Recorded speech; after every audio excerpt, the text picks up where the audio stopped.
This is the Balok River, a very important mangrove habitat in Malaysia. And Lynas will be dumping 500 tons an hour of its so-called treated wastewater.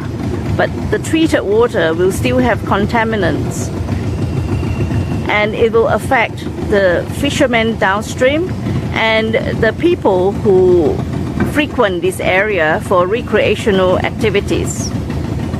What is the major concern of the people of Kuantan about the building of this rare earth plant by an Australian company by the name of Lynas? The world's largest rare earth plant has been built in Kuantan or near Kuantan, and yet nobody had been consulted about it.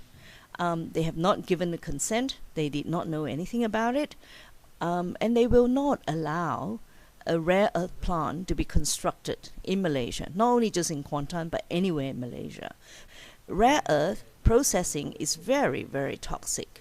In China, where rare earth processing and mining had been happening in huge scales, there are villages and area where the ecological disaster and the health impact is so bad that these places have to be evacuated. The company is exporting the ore from Australia, but they're choosing to build a refinery in Malaysia. What's the reason for this? Because rare earth processing is so polluting, it will take years for Lynas to get its license and approval to have the refinery in Western Australia or anywhere in Australia. But in Malaysia, they were able to get the approval done within 2 weeks.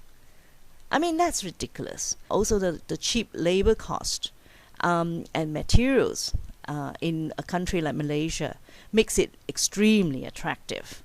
The icing on the cake for Lynas is they pay no tax to the Malaysian government or to the country. Whereas in Australia, they'll have to pay federal taxes, state taxes, and the newly introduced carbon tax. What will be some of the possible impacts on life of people who live there? I have been to the plant several times. What shocked me is next to the plant, there is this river called the Balok River, where Lynas will be discharging 500 tons of its wastewater every hour. This river is an important mangrove habitat for Malaysia, and as we know, mangrove is a very important fish breeding and spawning grounds.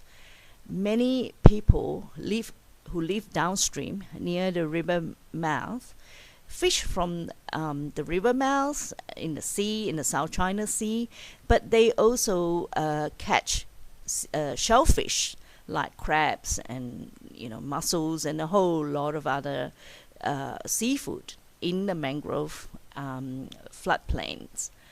And of course that river flows into the South China Sea, and that part of the South China Sea is a major fishing ground for Malaysia.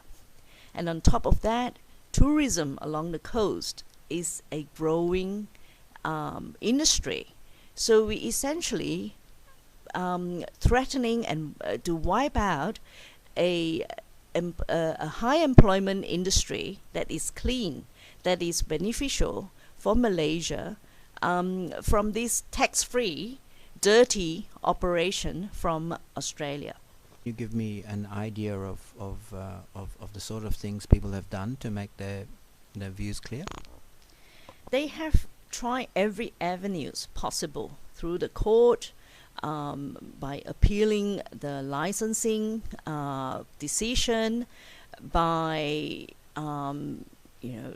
taking Lynas to task through public protests in the streets, in Kuantan, in Kuala Lumpur, even outside the Australian High Commission, appealing to the Australian public, coming to Australia, to Sydney and to Perth, to protest and to try and raise awareness amongst Australians about this irresponsible corporations trying to do it cheap and dirty and quick in a developing country like Malaysia.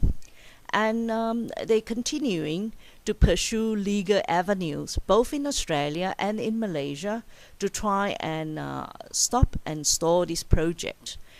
Come and join us to stop Lynas.